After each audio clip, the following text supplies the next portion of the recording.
I carabinieri del nucleo operativo della compagnia di Agrigento hanno arrestato due ventenni in quanto trovati in possesso di un pacco ricevuto tramite corriere contenente 500 grammi di sostanza stupefacente tipo hashish. I dettagli sono stati resi noti stamani nel corso di una conferenza stampa tenuta dal comandante della compagnia Marco La Rovere e dal comandante del nucleo radiomobile Giordano.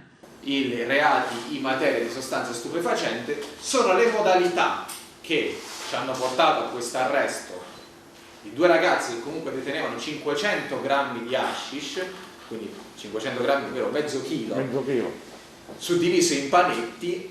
Le modalità sono curiose, sono diverse dai normali canali di approvvigionamento. Dopo un'accurata attività di indagine, i carabinieri di Agrigento hanno notato nei pressi di un'abitazione di San Leone parecchio movimento, cosa che li ha insospettati. Quindi, dopo i appostamenti, hanno individuato due giovani che hanno ricevuto un pacco da un corriere che conteneva circa 500 grammi di droga, un corriere probabilmente internazionale, che i due giovani avevano pagato anche 5.000 euro per la ricezione. I due sono stati sottoposti agli arresti domiciliari all'interno della loro abitazione, trovati anche un centinaio di euro e attrezzature per il confezionamento della droga. Si sta appurando da dove proveniva il pacco, dopo accurate indagini e complesse, in quanto lo stesso subiva vari percorsi in modo da renderlo difficilmente rintracciabile alla fonte. Ieri i carabinieri della sezione operativa del Comando Compagnia Carabinieri di Agrigento hanno tratto in arresto due ragazzi di 20 anni agrigentini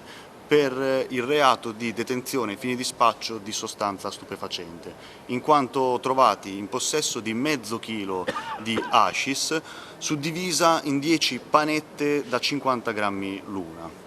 I carabinieri, durante un normale controllo del territorio che hanno svolto nei pressi della zona balneare, quindi di San Leone, hanno notato una particolare affluenza di giovani e giovanissimi presso un'abitazione. I carabinieri hanno deciso di approfondire e di verificare un po' la situazione e in uno degli appostamenti dei servizi di osservazione svolti la loro attenzione è stata attirata dal particolare e insolita euforia che hanno manifestato due ragazzi. Questa insolita euforia è stata subito interrotta dai carabinieri che hanno citofonato nell'appartamento e, anche se c'è stato un tentativo di occultamento del pacco appena ricevuto, alla fine, a seguito di perquisizione, abbiamo rinvenuto la sostanza stupefacente. Oltre alla sostanza stupefacente abbiamo ritrovato materiale per il confezionamento, quindi cellophane, bilancino di precisione e dei coltelli per la suddivisione delle dosi, oltre a 315 euro di denaro in contante in banconote di piccolo taglio.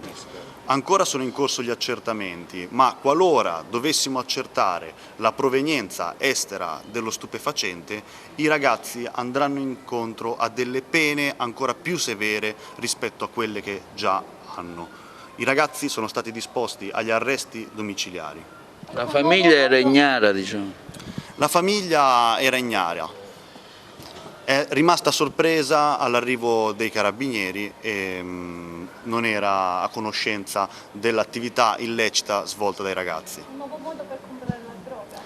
Un nuovo modo, ma i carabinieri fanno accertamenti e riescono, anche se magari con più difficoltà, a contrastare il fenomeno dello spaccio delle sostanze di stupefacenti, anche se l'approvvigionamento avviene attraverso canali telematici come possono essere i social network o applicazioni di messaggistica. I due ragazzi hanno pagato 5.000 euro per l'approvvigionamento della droga, ma poi, una volta smerciata, avrebbe fruttato minimo 20.000 euro.